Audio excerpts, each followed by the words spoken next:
So over on my skateboarding channel, I haven't really been skating in my videos for quite a while now. I film enough videos ahead that people haven't really seen how long it's been since I haven't been skating, because I'm usually about 8 or 10 videos ahead. Even though I'm posting every day, that, gives me a little bit more than a week to not be able to skate. And sometimes people won't even notice. But this time, been a little while. I had hurt my rib, just belly flopping the ground. And that's whatever.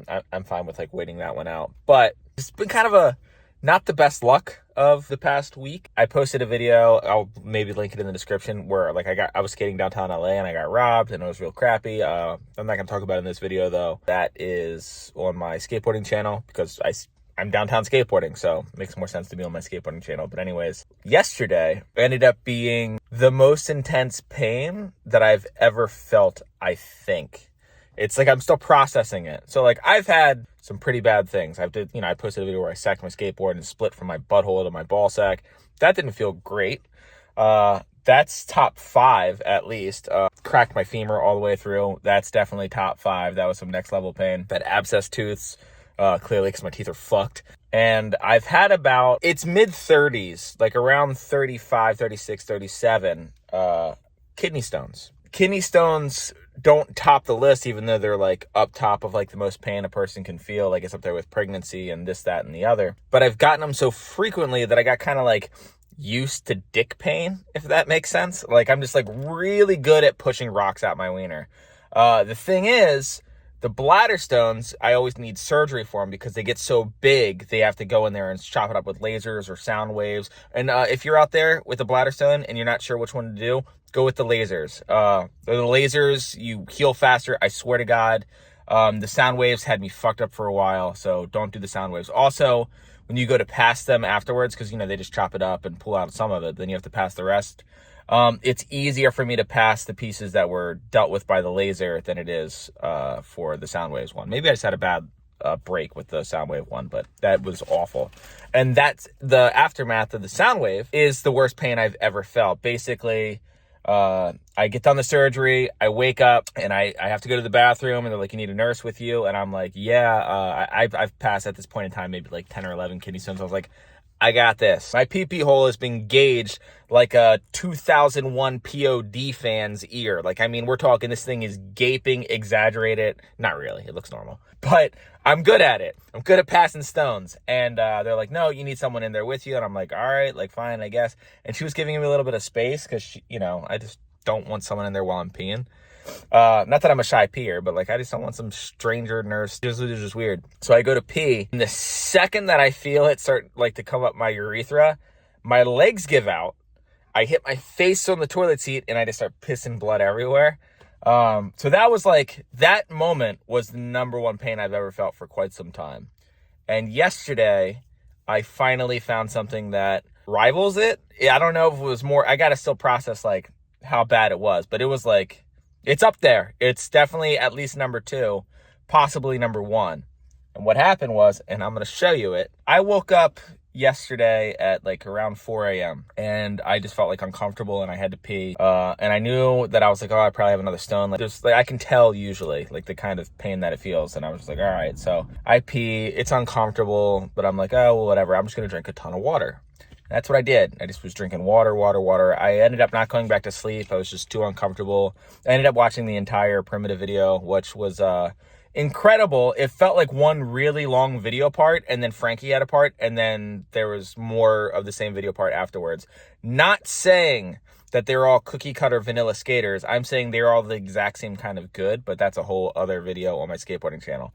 Anyways, and then I go to pee again, and I realize, I'm like, man, I'm like, not really much is coming out, and I just drank a ton of water. So I drank some more water. About an hour later, as I start to pee, nothing really came out, but then it started dripping blood. And I was like, oh, fuck, okay. And then all of a sudden I had to be like stuck kind of hunched over because like standing up straight really hurt.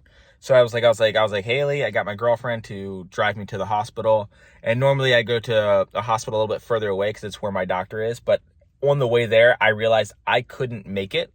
I needed to be like dealt with immediately. So we went to a hospital that was closer. That's not my normal hospital. Luckily, they took my insurance. We go in there, tell the front desk, hey, I'm in a lot of pain. Very familiar with these kind of situations. And this one's very different than what I've experienced before.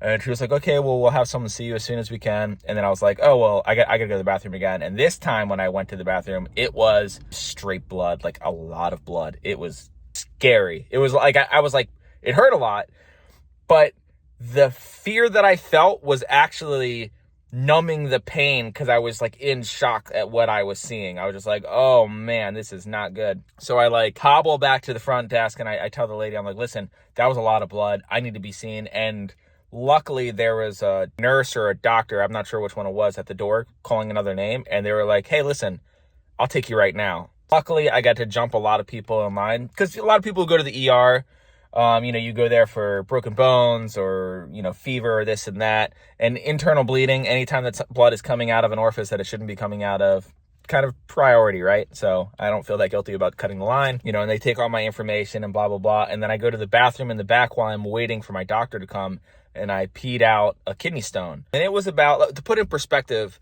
they say that if it's above 6 millimeters, you probably need surgery. It's more often than not that you get surgery for that. And the one that I peed out was like, it was close to 6. Like it was a big, sharp, narrow razor blade that I peed out. Like it was probably like close to 6 long, but it was really thin. So it was just like slicing me the whole way out. And so I peed that out and I gave that picked it out of the toilet and I gave it back to the doctors. I was like, hey, like, this is what I just passed. I don't know if I'm done or not. I still feel uncomfortable. But, this thing's a razor blade, so obviously I'm going to be uncomfortable. I gave that to them. They had it analyzed. I'm like, yeah, you're probably okay. But then I noticed that, like, when I peed again, same thing. Nothing was coming out. It would be, like, blood, then a little bit of pee, and then blood. And it was, like, getting more blood clotty. Like, there was, like, more, like, chunks of blood in the toilet. And at this point in time, they're just trying to make me comfortable. And so then I go get an ultrasound. And the guy who... I've had enough of these things. I've had enough CAT scans and x-rays that I'm pretty good at reading, like, whether I have a kidney stone or not. Because, like, the doctor eventually shows you at the end. And so I know how to, like, look at it because I've just had so many of these experiences. So as he's scanning me with that wand... and I'm asking, like, does he see anything? He tells me, he's not really allowed to tell me. But then I start looking at the screen and I realize I can read it just fine. And I see that I have a big old fucking stone in there. And I'm like, oh, right there. That's the stone. That's the blockage. And so we talk a little bit about the stone. And then they have me. And when the doctor comes in to talk about the stone, he's just like, yeah, it's very apparent that you have another bladder stone. You might want to get scheduled for another surgery, blah, blah, blah, blah, blah. It's 8.1 millimeters, which is 2.1 millimeters bigger than you should probably get surgery. So it's a big fucking stone. Not the biggest I've had. I've had a stone the size of a gumball that they had to blast out, but Lord knows that was, that's a whole different thing when they get that big. Anyways, I'm like, okay, but it seemed to be wedged like right in the opening where like it would go through my urethra. So that was what was causing the blockage or whatever. And they're like, yeah, I guess they were expecting it to get dislodged as I move around and stuff like that. What ends up happening is they're like, okay, well, we're going to get you some medicine for some Flomax, which helps you urinate, and then some painkillers. I tell them I don't take painkillers if they have something that, like, I'll take something if it doesn't make me feel any sort of way. I don't want to feel any sort of way. I don't want any medicine to mess with the way I think, feel. I don't want it to make me feel good. I don't want it to make me feel bad. If it's a medicine that just like, it's like Advil, which I also really don't take. I'd rather just kind of deal with the pain, but I was like in an insane amount of pain at this point. So I was just like, what do you have? And they had something that like kind of dulls the nerves and there's no like emotional side effect or euphoria or anything like that. So they prescribed me that and I was like, okay, cool. And at this point in time, I've been pushing for a while. I've tried to pee, I think about 12 times. I tried to pee while I was there and just, same thing, blood, pee, blood. Every little time I push it, that happens. I go to the bathroom one more time. And this is how I have to describe it to you. And this is where it gets graphic. If you've ever gone to the bathroom, like if you ever went to take a poop and you had those really bad stomachache cramps where you go to push and then you're like, oh, no, like I'm not ready. And then your body decides like, nope, we're pushing harder. And like you get like a spasm that pushes really hard. Or if you're throwing up and you're trying to stop throwing up, but your body overtakes like what you're doing and it forces you to dry heave even harder. Sometimes something like that might cause you to cough up a little blood.